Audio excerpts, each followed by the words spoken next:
Hey everyone, this is Cargo Commander. If you've not heard anything about it at all, it's a puzzle platformer. A little bit like, it's I can't call it a Metroidvania sort of game because I don't think there's enough sort of abilities to unlock, but it is a little bit more action orientated. You get weapons, you shoot stuff, so it's like an action puzzle platforming game. Just before we start, I'll show the options here.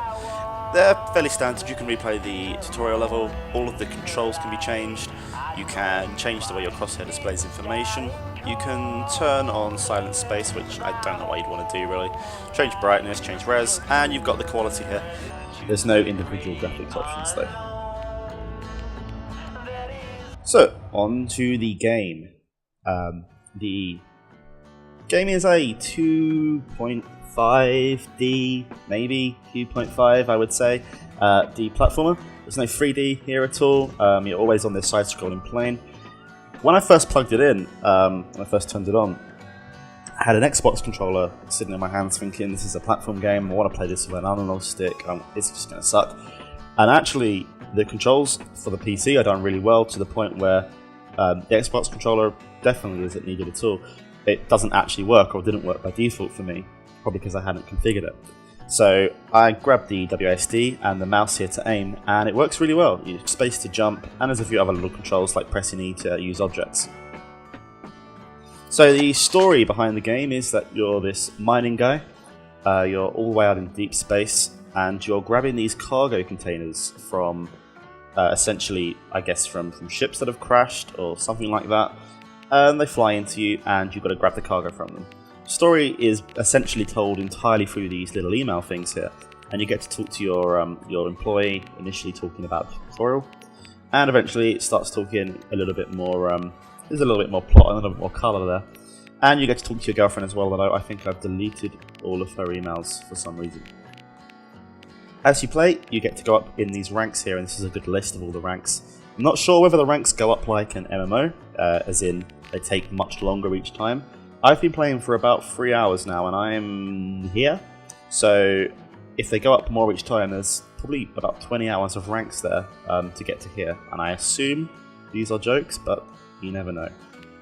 So let's go back up, and I'll show you how the actual system of the levels works. So you're this container here, and this is your house, and this never moves. It never goes anywhere. Well, actually, I just said it never moves, and I'm just about to show you it moving, because you can choose a different sector. This is the start sector, and these two are ones that I've been to afterwards. The PC Gamer one, because I read PC Gamer, so I flew there afterwards. And I also made my own sector here called Wayward, which I'm going to travel to now. So as you go to each different sector, the game generates a set of levels. Each sector has its own set, and they're completely procedurally, randomly generated, which is cool. So if we go back here now, you can take a look at the scores. So only 2 people ever have been here, me, and I made this last night, and this guy has turned up and basically destroyed my score there. Thanks, guy. And you can look at just your Steam friends as well. And here, you've got everyone here, and you've got your Steam friends here, if you're interested in the score leaderable system.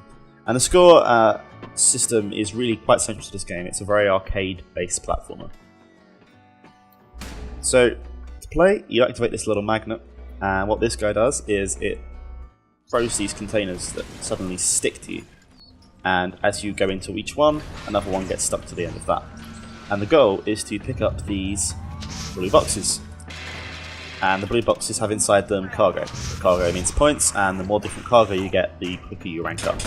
So the general aim is to fight your way through these levels, or explore your way through these levels.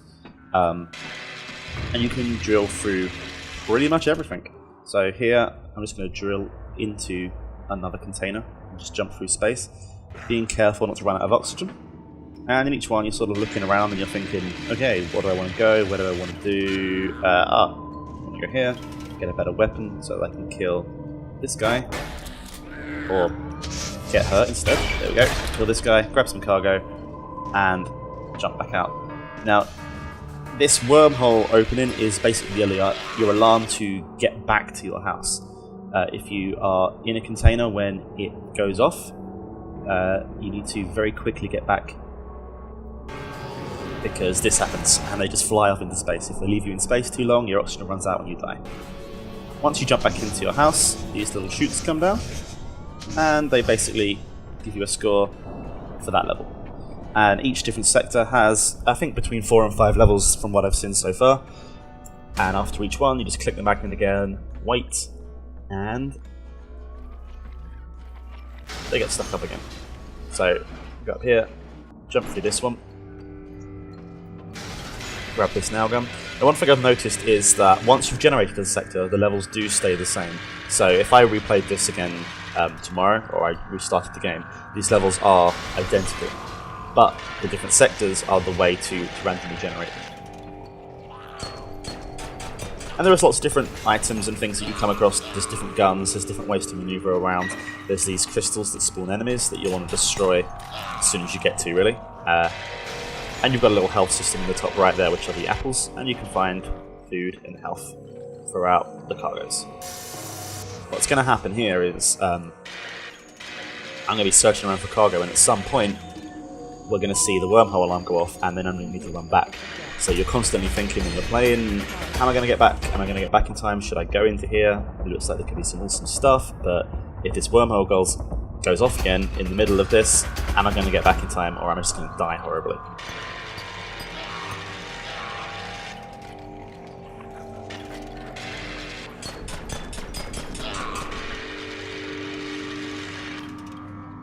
Oh, and I just accidentally fell straight through to my house, which is actually quicker.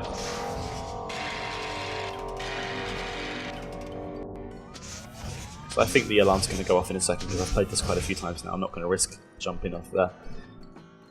Now as you play, as you go through each game day, I'm on day 12 I think now, you can jump up here, and jump up here, and jump up here, and use this upgrade bench, and the upgrade bench lets you change your guy. But it's not like an RPG system because it doesn't last. At the end of each game day, this stuff basically goes away again. So what you've got here is tools, boots, suit, nail gun, blast gun, supplies. You can buy ammo, you can get stuff to make your oxygen better, you can get stuff to make more health.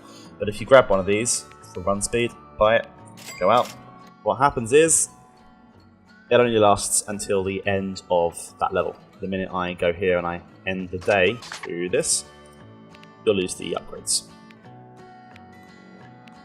And that's really the whole game. It's a really fun little game. The sound, and especially the title song, which you can sort of hear playing in the background now, are really fun, really cool. It does go on forever on an endless loop, but it's still fun. And it really feels like a PC platformer, and there aren't enough platformers that really feel like they were made for the PC. So if you're into platforming games but you don't have a console, or you've fallen out of love with them in recent years, check this one out. It's around £5.50 on the Steam store right now. I think its normal price is about £7, and that's a fair price considering what you get. Thanks for watching.